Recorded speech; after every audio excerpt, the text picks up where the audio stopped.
بہت غور سے جملہ سننا. فیصلے کے سال آ رہے. اب دنیا کی زندگی میں زیادہ وقت باقی نہیں, پوری دنیا کی زندگی میں زیادہ وقت باقی نہیں. اب فیصلے کے دن آ رہے ہیں.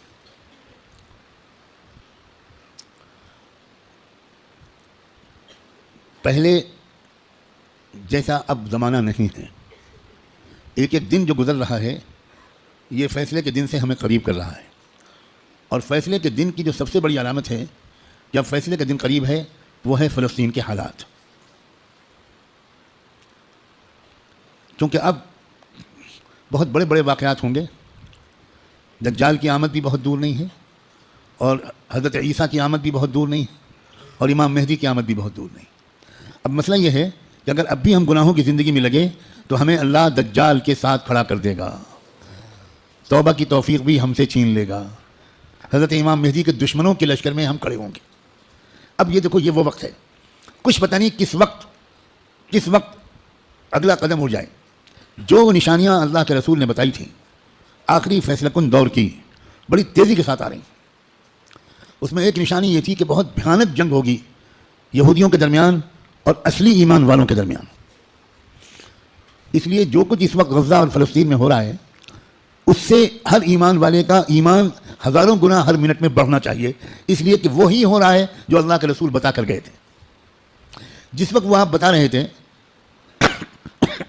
اس وقت تو فلسطین میں کوئی مسلمان تھا ہی نہیں, اور آپ یہ بتا رہے ہیں کہ ایک بھیانک جنگ ہوگی, خطرناک جنگ ہوگی, یہودیوں اور ایمان والوں کے مابین ایک خطرناک جنگ ہوگی. آپ بتا رہے ہیں کہ ایک علاقہ ہوگا جہاں سچے پکے مومن جان دے رہے ہوں گے اور جان لے رہے ہوں گے, قربانیاں دے رہے ہوں گے. مسجد اقصیٰ کی حفاظت میں نوجوان جوک در جوک شہید ہو رہے ہوں گے.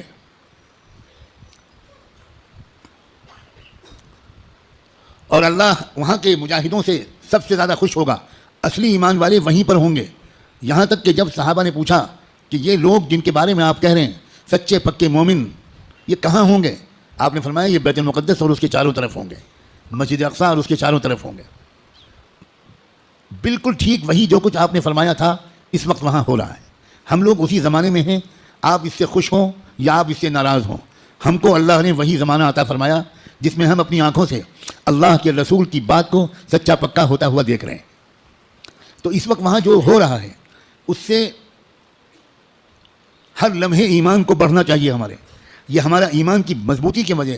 لوگ الٹا سمجھ رہے ہیں یہ جو کچھ وہاں پر ہو رہا ہے اس سے خوف اس کے دل میں آ رہا ہے جو سمجھا ہوا نہیں ہے, ڈر وہ رہا ہے جو سمجھا ہوا نہیں ہے. لیکن جو سمجھا ہوا ہے قرآن و حدیث کو, اللہ کے رسول کی باتوں کو, وہ یہ کہہ رہا ہے کہ یہی تو وہ فرمایا تھا اللہ کے رسول نے, جو ہو رہا ہے وہی ہو رہا ہے جو اللہ کے رسول فرما کر گئے تھے. اس کا مطلب یہ ہے کہ آپ کی نبوت برحق ہے, آپ سچے رسول ہیں. آپ نے اس وقت یہ فرمایا تھا جب اس کے کوئی آثار نہیں تھے. اب آپ نے جو آئندہ کے بارے میں فرمایا تھا کہ جو ہوگا, جب وہ ہو رہا ہے اور پچھلے 6 مہینے سے ہو رہا ہے, بلکہ پچھلے 75 سال سے ہو رہا ہے, جو اللہ کے رسول بتا کر گئے تھے, تو اس کے بعد میں جو ہوگا اس مقابلے کا آخری انجام, اس کے بارے میں اللہ کے رسول نے جو کچھ فرمایا وہ بھی یقیناً ہو کر رہے گا. اور وہ کیا ہوگا؟ وہ یہ ہوگا کہ اللہ کے کلمے کا بول بالا وہاں سے پھیلنا شروع ہو کر پورے عالم کی ہر کچی پکے گھر میں اللہ کا کلمہ داخل ہوگا. پوری زمین پر انصاف کا نظام قائم ہوگا, اللہ کا حکم چلے گا, باطل ٹوٹے گا, حق کا غلبہ ہوگا. ایمان والوں کو اللہ تعالیٰ عزت, حکومت, اقتدار, طاقت, غلبہ دیں گے, ان کی قربانیوں کے انعام کے طور پر ضرور دیں گے. اور پھر دجال کا قتل ہوگا, دجال سے چھٹکارا ملے گا. پوری دنیا میں لا يبقى بیت مدر ولا وبر الا وتدخل فيه کلمۃ الاسلام بعز عزیز او بذل ذلیل. اللہ کے رسول کی حدیث کے الفاظ ہیں کہ کوئی کچا پکا گھر یا کوئی خیمہ ایسا نہیں بچے گا جس میں اللہ کا کلمہ داخل نہ ہو جائے, طاقت کے بل پر یا قبول کر کے داخل ہو کر رہے گا.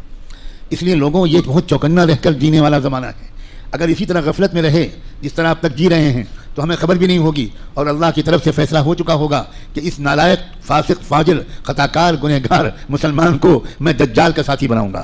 یہ امام مہدی کا ساتھی نہیں بنے گا، یہ حق کا ساتھی نہیں بنے گا، یہ سچ اور انصاف کا ساتھی نہیں بنے گا، یہ مظلوموں کا خادم نہیں بنے گا، یہ ظالموں کا ایجنٹ بنے گا، یہ ظالموں کا مخبر بنے گا، یہ ظالموں کا دلال بنے گا، 4 پیسے کے لیے تھانے پہ جا کر مخبری کرے گا۔ یہ فیصلہ کسی لمحے ہم میں سے کسی کے بارے میں ہو سکتا ہے۔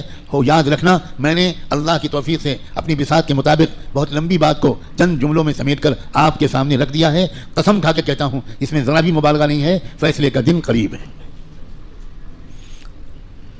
اب اگر گناہوں کی طرف واپس لوٹے، اب اگر پچھلی زندگی کی طرف واپس لوٹے، جن غلطیوں کو چھوڑنے کا فیصلہ کیا ہے، بار بار اللہ تعالیٰ سے عہد کیا ہے، بار بار رو رو کر انفرادی اور اجتماعی طور پر یہ ارادہ کیا ہے کہ اب گناہ کی طرف واپس نہیں جائیں گے، دوستو اب اگر واپس گئے تو پتہ نہیں پھر دوبارہ توبہ نصیب ہوگی کہ نہیں، کیونکہ یہ جو دن اب آ گیا زمانہ، اس زمانے کو پہچاننا علماء کا فرض ہے۔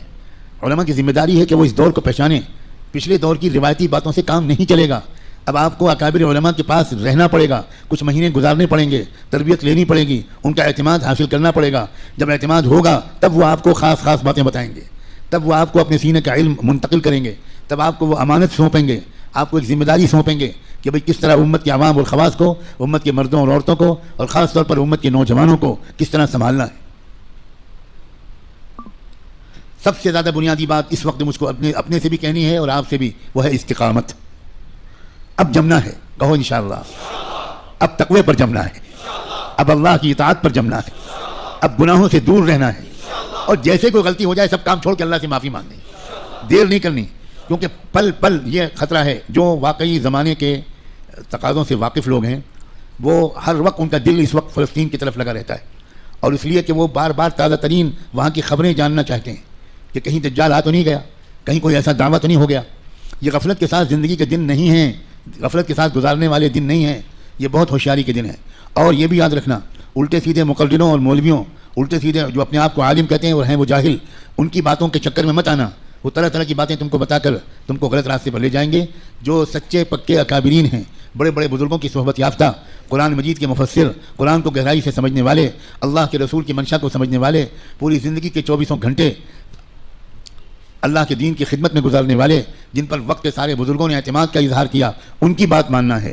ورنہ سوشل میڈیا پہ جاؤ تو 50 انجینئر ملیں گے، اور 50 ڈاکٹر ملیں گے، اور 50 طرح طرح کے لوگ ملیں گے جو اسلامی پروگرام چلا رہے ہیں۔ ہمارے نوجوانوں کو نہیں معلوم کہ اسلام کی ویب سائٹس کے نام سے جو ویب سائٹس چل رہی ہیں، اس میں سے تقریباً 70% یہودیوں کی ویب سائٹس ہیں، اور باقی قادیانیوں کی ویب سائٹس ہیں، کچھ ہمارے ملک کے ہندوؤں کی ویب سائٹس ہیں جو اسلام کے نام پر چل رہی ہیں، اور اس میں قرآن کا درس ہوتا ہے، احادیث کا درس ہوتا ہے، مسئلے بتائے جاتے ہیں، اور ہمارے نوجوان وہ بیچارے بجائے علماء سے جڑنے کے وہ سوشل میڈیا سے مسئلے معلوم کرتے ہیں۔ ابھی مجھ سے چند دن پہلے یہیں کسی نوجوان نے پوچھا کہ ہمیں بعض مسئلے معلوم کرنے پڑتے ہیں تو ہم سوشل میڈیا پر جاتے ہیں، وہاں پریشان یہ ہوتے ہیں کہ الگ الگ سائٹ سے الگ الگ جواب ملتے ہیں۔ میں نے ان سے پوچھا کہ جب آپ بیمار پڑتے ہو تو سوشل میڈیا پر جا کر علاج کراتے ہو؟ آپ کو کینسر ہو جائے تو آپ فوراً سوشل میڈیا کی سائٹ کھولو کہ ٹریٹمنٹ آف کینسر، اور علاج شروع کرو، تو اتنا ضرور فائدہ ہوگا اس علاج سے کہ اگر وہ علاج نہ کراتے تو 1-2 سال گھر والوں کو تیمارداری کرنی پڑتی۔ سوشل میڈیا کے علاج سے انشاءاللہ بہت جلدی گھر والوں کی پریشانی دور ہو جائے گی۔ جب آپ کو کوئی مقدمہ لڑنا ہو، کوئی عدالت کا مسئلہ قانون کا ہو، تو آپ کس کے پاس جاتے ہو؟ کسی انجینئر کے پاس، کسی انجینئرنگ کی سائٹ کے پاس جاتے ہو کہ بھئی ہم کو فلاں قانون معلوم کرنا ہے تو انجینئر صاحب بتا دیجئے۔ تو انجینئر صاحب اگر آپ کے خالہ بھائی ہیں تو وہ آپ کو مسئلہ بتانے کے بجائے یا مشورہ دینے کے بجائے اپنے چپراسی سے کہیں گے ان کو بائک پہ بٹھاؤ اور دماغ کے ڈاکٹر کے پاس لے جاؤ، اور دیر نہ کرو، جلدی کرو جلدی۔ بھائی جب کوئی مسئلہ معلوم کرنا ہے تو سوشل میڈیا پہ مت جاؤ، کسی محقق عالم کے پاس جاؤ، ان سے بات پوچھو۔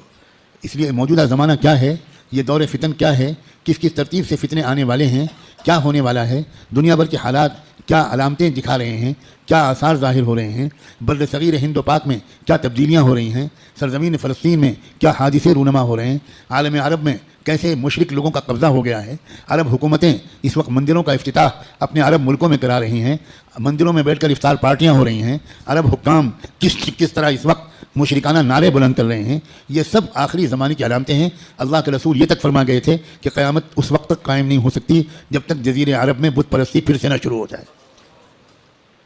اب دنیا حیران ہے کہ ابوظبی میں مندر کیسے بن گیا، اور اس سارے عرب حکومتوں حکام کو کیا ہو رہا ہے۔ دنیا حیران ہے کہ سعودی عرب کے شہزادہ محمد ابن سلمان اس قدر کافرانہ، فاسقانہ، گمراہانہ عقائد اور اعمال میں کیسے پھنس گیا. دنیا اس لیے حیران ہے کہ دنیا کو نہیں خبر تھی کہ یہ سب بتا چکے ہیں محمد الرسول اللہ صلی اللہ علیہ وآلہ وسلم. یاد رکھنا بھارت کے مسلمانوں، ہم محمد ابن سلمان پر ایمان نہیں لائے ہیں، ہم محمد ابن عبداللہ صلی اللہ علیہ وآلہ وسلم پر ایمان لائے.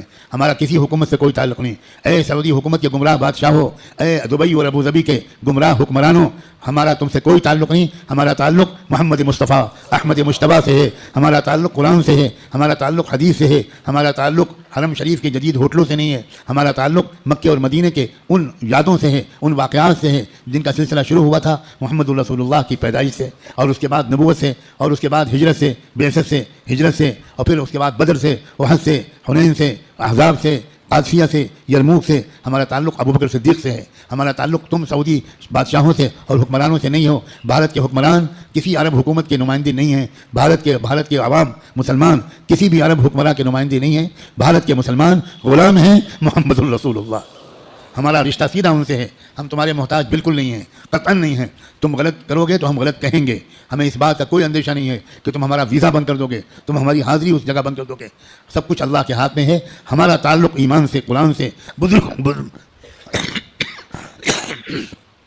اپنے بزرگوں سے مضبوط ہونا چاہیے. بار بار کہہ رہا ہوں، کتابوں کا مطالعہ بڑھنا چاہیے. مجھے تم سے سخت شکایت ہے.